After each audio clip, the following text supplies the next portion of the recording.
Assalamualaikum warahmatullahi wabarakatuh. Kami daripada Kumpulan 5 akan membentangkan berkenaan dengan Relevant Standard Industry Code of Practice related to safety hazard, iaitu Piawaian Industry Code of Practice yang mana ia berkaitan dengan bahaya keselamatan.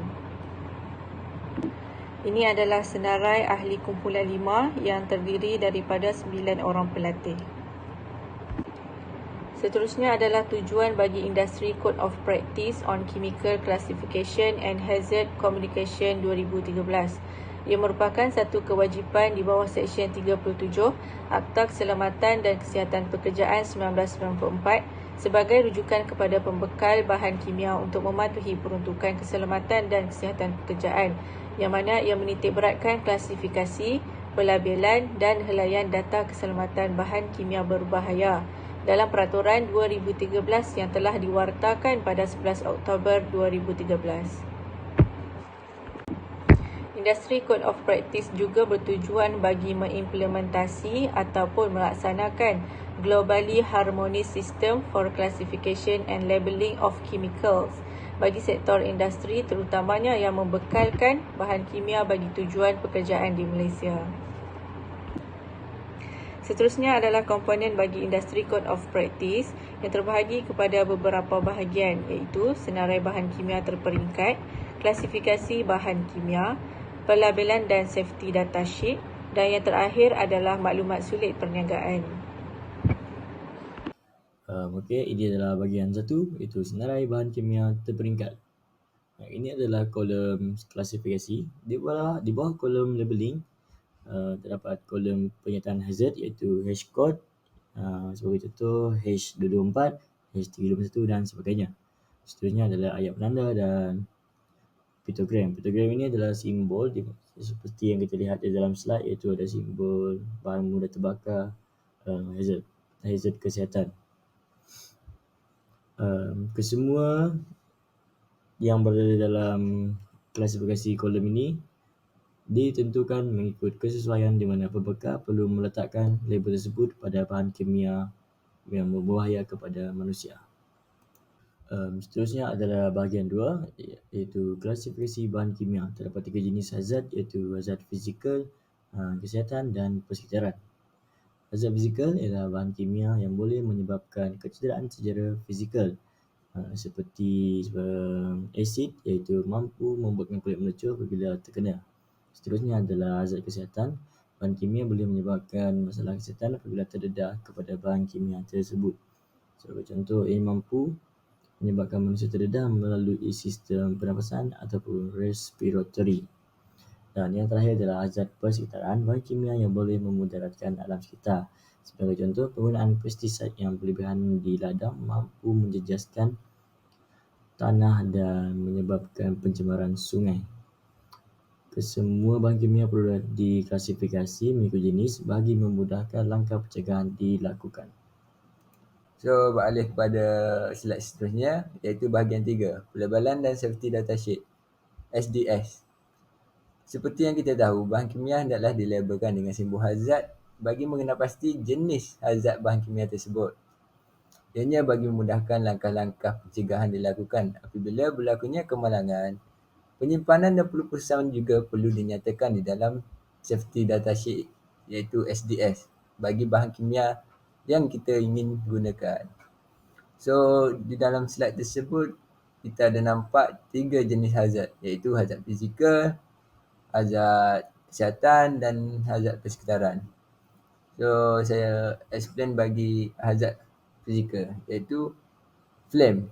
Gambar dia seperti api.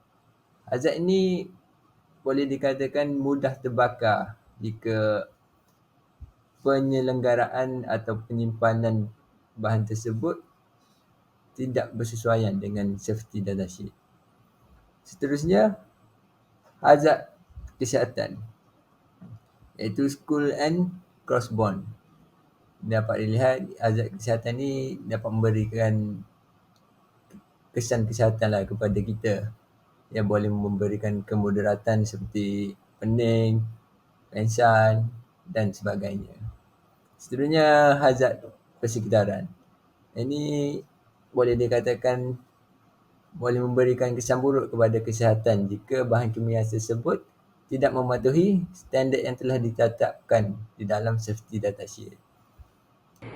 Untuk bahagian yang terakhir iaitu maklumat sulit perniagaan, confidential business information, maklumat yang diperlukan pada CBI ini adalah inventory bahan kimia atau SDS iaitu safety data sheet bahan kimia tersebut.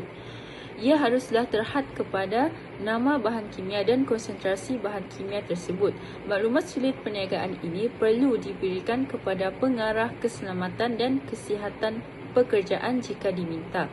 Kerahsiaan maklumat tersebut dilindungi oleh Seksyen 67 Akta Keselamatan dan Kesihatan Pekerjaan 1994. Untuk gambar rajah yang pertama, untuk memastikan kerahsiaan konsentrasi bahan di dalam sesuatu bahan kimia tersebut, ia perlulah dinyatakan dalam bentuk julat agar ia mudah dibaca atau mudah dikenal pasti. Seterusnya, jika nama bahan utama atau sub utama mencukupi untuk menggambarkan unsur atau kumpulan berfungsi, nama ini akan dipilih untuk menjadi nama umum bahan kimia tersebut. Contohnya, nama bahan utama adalah butanols, manakala nama sub utamanya adalah alcohols and derivatives aliphatic alcohols. Nama umum bahan kimia tersebut adalah aliphatic alcohol. Bagi gambar rajah yang ketiga pula ialah jika nama bahan utama atau sub utama tidak mencukupi untuk menggambarkan unsur atau kumpulan berfungsi, maka nama umum mestilah kombinasi sepadan dengan nama utama dan sub utama nama tersebut. Contohnya, nama utama adalah chlorobenzin, manakala nama sub utama adalah ada dua, iaitu halogenated hydrocarbons, halogenated aromatic compounds, dan yang kedua adalah chlorine compounds. Manakala nama utama bahan kimia tersebut pula adalah chlorinated aromatic compounds.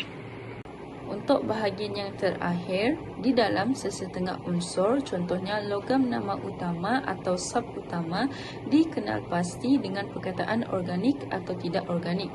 Contohnya, nama bahan kimia logam nama utama adalah mercury dichloride. Untuk nama sub utama pula adalah mercury compounds.